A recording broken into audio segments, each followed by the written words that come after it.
Hi, my name is Magdalene Pike, and I'm the founder of Passback. We upcycle sports equipment so every kid can play.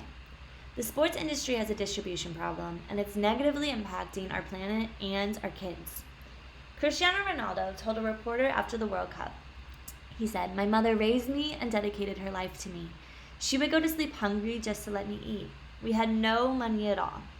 She worked all day and night as a cleaning lady to buy my first pair of shoes, to be able to be a player." This story talks about the immense opportunity that can be brought from just one piece of athletic equipment. Meanwhile, the United Nations has reported that the global sports sector is responsible for emissions equivalent to those of a medium-sized country. A top 3 contributor to this is the carbon footprint generated by the supply chains for sports-related equipment. With more than a decade of coaching experience and a background as a former D1 athlete, my closet and all my friends' closets were full, and I felt a strong desire to simplify my life and sought a solution to redirect the surplus of sports equipment to benefit the millions of children who need it. So presenting the nonprofit Passback, upcycling sports equipment so every kid can play. Through a combination of community involvement and technological innovation, we've developed a reuse and recycling process to extend the lifespan of these resources and keep plastic, which most sports equipment is made out of landfill. In addition, we're providing community education about the intersectionality between our actions in the sports industry and its impact on the community around us. Finally, and most importantly, it provides youth with basic need opportunities such as injury prevention, exercise, economic development, and safe play. So let me put this in context for you.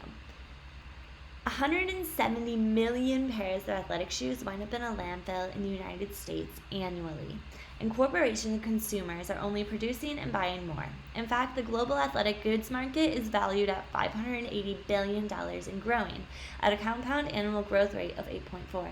That's a lot of surplus. And looking at Adidas' most recent ESG report, they won't reach true climate neutrality until 2050, even as an industry leader in sustainability. Sports brands across the world have similar expectations, but lack a partner like Passback to make it happen. So will it really work? We've implemented 50 plus interviews from coaches and corporations alike, and we've learned that all are looking for a solution to this problem, but every attempted solution only focused on one piece. Based on this, we decided we needed to become the glue between the recycling, sports organizations, schools, and corporations, working with an emphasis on environmental impact.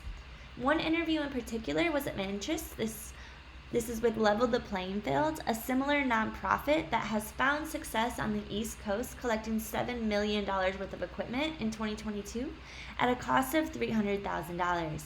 In our informational interview with them, they said NHL is a big pillar of our corporate sponsorship funding.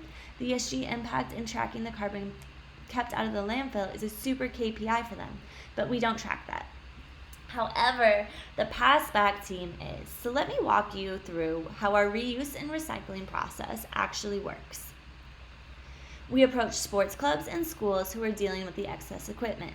They host collection drives to collect the equipment, and they also host team digital fundraisers for anyone to donate the monetary equivalent. We also approach manufacturers and distributors for in-kind donations. This equipment then goes to our warehouse where it gets sorted and cleaned and given a safety check. Anything that can get repurposed locally does so through partnerships with local schools and nonprofits who are serving youth without access to sports gear. They're given a 90% off coupon for the gear. So for example, if I give them $10,000 worth of equipment, they pay me $1,000. This generates earned income, covering our costs, and it keeps some skin in the game for the recipients. Better equipment means better extracurricular attendance, better health, and happier kids. Anything that cannot be repurposed locally, like the textiles and water bottles, get kitted with balls and mass freight shipped and sold through a broker to reach our schools and nonprofits in Central America. Any equipment at the end of the life cycle gets sold to a recycling plant for on average $1.20 per pound of plastic, at least in the United States, or ideally returned back to the corporation. So here's a sneak peek at the secret sauce behind the new technology of team digital fundraising. You can see the potential of increased reach and impact when you have a whole team dedicated to one fundraiser. An example of how this looks in real life is I have 2 high schools in St. Louis who are hosting a community collection drive. The two sports teams are fierce rivals, and they're competing to see who can collect and fundraise the most. They then come together and play against each other to see who's the ultimate winner. This could work within corporation teams as well. You can see in our financials that our main revenue streams are equipment sales, corporate sponsorships, recycling and community wealth building grants, team digital fundraising, and recycling sales. The main costs are logistics, marketing, technology, and personnel. But not only are we providing a positive financial return, but we're also bringing significant social value creation as well. Within 5 years, we project to have 6 million pounds of carbon kept out of the atmosphere, 200,000 kids gifted sports equipment, which is an economic equivalent to $5 million worth of equipment being gifted to the community.